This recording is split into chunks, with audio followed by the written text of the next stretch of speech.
Hey guys, we need to talk about Ryan Poles and the Chicago Bears and whether or not the Bears need to make a change at general manager in order to attract a top of the market head coach. First of all, hope you had a great holiday season. Happy Hanukkah, Merry Christmas, Happy New Year. If it feels like I was avoiding you for the last few weeks, it's because I was working at 670 The Score. So, been working quite a bit, and now I have some time to pop on and give you the latest on the Bears coaching search and all of the other power struggles involving the franchise. So part of me is happy that I missed the last 3 weeks of breaking down what could happen with the Bears because it's silly season. There's a lot of rumors going around.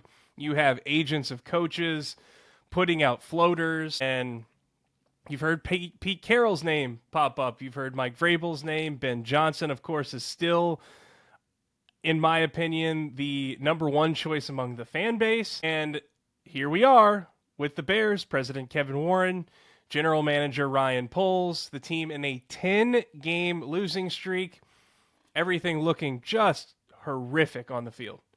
It could not look any worse than what it does right now for the Bears. Caleb Williams is continuing to battle. He's has some things he needs to clean up for sure going into his sophomore season in the NFL. And first and foremost, if the Bears want any hope that that's going to occur, they have got to get this coaching search right. So let's start out with the latest, the power structure.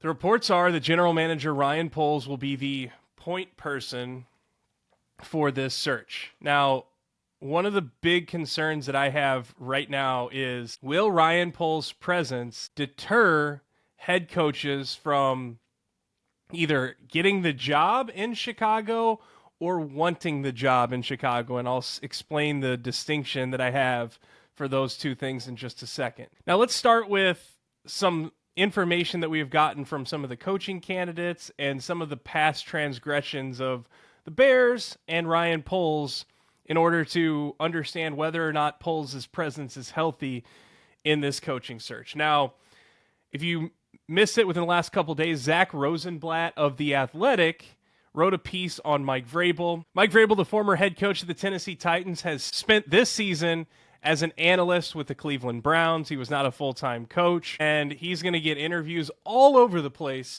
and will be on the sideline next year as a head coach, more than likely in the National Football League.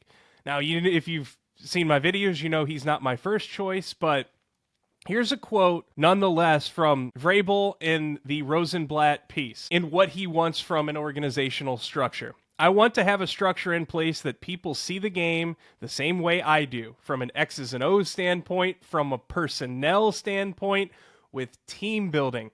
We would hopefully have that alignment, which is critical. End quote. Now, if you remember one of the videos that I did on Ben Johnson, it was prior to a Thursday night football game between the Lions and the Packers. Johnson is looking for organizational alignment. What does that mean? That means that head coach and general manager are on the same page when it comes to personnel, and head coach wants to have input when it comes to personnel decisions. Now, here's where you get concerned if you are the Bears or a Bears fan. This past offseason, Jim Harbaugh was on the market, and there were some rumblings that Harbaugh was interested in the Bears job. And according to reports, Kevin Warren and Ryan Poles did not want that. And you can understand from both standpoints why they would not want Jim Harbaugh as the head coach. If you're Kevin Warren, Warren was the Big Ten commissioner several years back, and from that time, especially after the COVID pandemic, him and Harbaugh just did not get along. There's no love lost between the two, and if you're Ryan Poles, you know that Harbaugh is going to demand a general manager that sees eye to eye with him, and likely ask for his own general manager and to have big time say in personnel decisions. So that didn't happen. Now fast forward to this offseason where Bill Belichick, now at North Carolina, said he had some interest in the Bears opening, but he didn't feel like the Bears would have interest back. And you can understand, once again, Bill Belichick in his time in New England asked for a lot of personnel say. He was his own general manager, and an embattled general manager trying to keep his job is not going to bring someone in that is going to want to push him out. So this is a dynamic that scares the shit out of me if I'm a Bears fan, because you have two coaches here, Mike Vrabel, former Tennessee Titans head coach, and Ben Johnson, the offensive coordinator of the Detroit Lions, pretty much regarded as options 1 and 2 in this coaching market. And both of them are asking for organizational alignment. Now, Brad Biggs of the Chicago Tribune, he did a mailbag piece where he was asked, would Poles' presence deter coaching candidates from coming to Chicago? And the way that Brad Biggs put it was that it would not deter coaching candidates from interviewing. Yeah, that doesn't tell me a whole lot because of the history of the Bears. Let me explain. Let's just go back to last offseason. I've talked about it before. They interviewed 9 offensive coordinators, including Cliff Kingsbury, including Liam Cohen of the Tampa Bay Buccaneers and Thomas Brown, and they ended up with Shane Waldron, who was widely regarded as kind of a pushover, not somebody that you want bringing along your rookie quarterback. Let's go back to the last coaching search, where Ryan Poles was hired one day before Matt Eberflus. Reportedly, Ryan Poles was given a list of 3 head coaches given to him by the ownership group and Bill Polian, who was hired as a consultant, and said, pick one. Reportedly, Dan Quinn was on that list. No matter how ridiculous that type of coaching search sounds, Dan Quinn was on that list. Ryan Poles chose Matt Eberflus.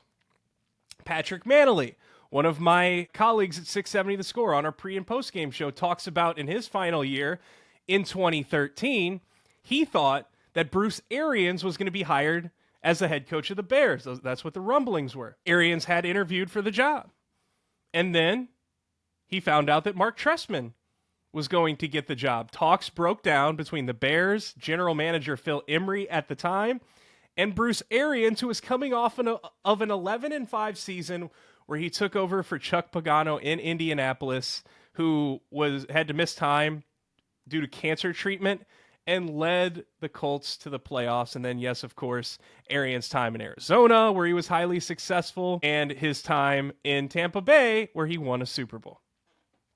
And then, of course, in 1998, the infamous situation where Dave McGinnis was announced as being hired as the next head coach of the Bears before McGinnis himself was even offered the job or had even finished the process of interviewing for the job. So being interviewed by the Bears is not all that big of a news. The question is 2 things. Will a coach ask for organizational alignment? And either will that coach turn the job down if the Bears say no, or will the Bears turn that coach down if they ask and say, no, I don't want Ryan Poles, I want my own person? This is the $1 million question right now, because I don't think the Bears are in a position to do that. You look at the results, and the results speak for themselves. Ryan Poles has overseen a 3-year stretch. So far, 14 wins and 36 losses. He replaced Roquan Smith with Tremaine Edmonds, traded away Roquan Smith. Replaced David Montgomery with DeAndre Swift. Replaced James Daniels with Nate Davis. The offensive line, which was his position, is wasted away. He tried to go the bargain bin route and show how smart he was, and it hasn't worked out. So if you're the Bears, you're saying, oh, well, Ryan Poles is our point person. And if that's the case, what incentive does he have to go out and hire a coach, or look for a coach for that matter, who he thinks is going to want to push him out? So we're going to find out once again who the real point person on this coaching search is. And the Bears need to think long and hard. I think it's fair to interview these candidates and have polls in the room. But if the Bears identify Ben Johnson or Mike Vrabel or whoever the case may be, whoever the coach is, as their top candidate, and that candidate asks for organizational alignment, if they're serious about winning, are they in a position to say no? I sure as hell don't think so. Anyway, it was great. We'll talk soon. Thanks, guys.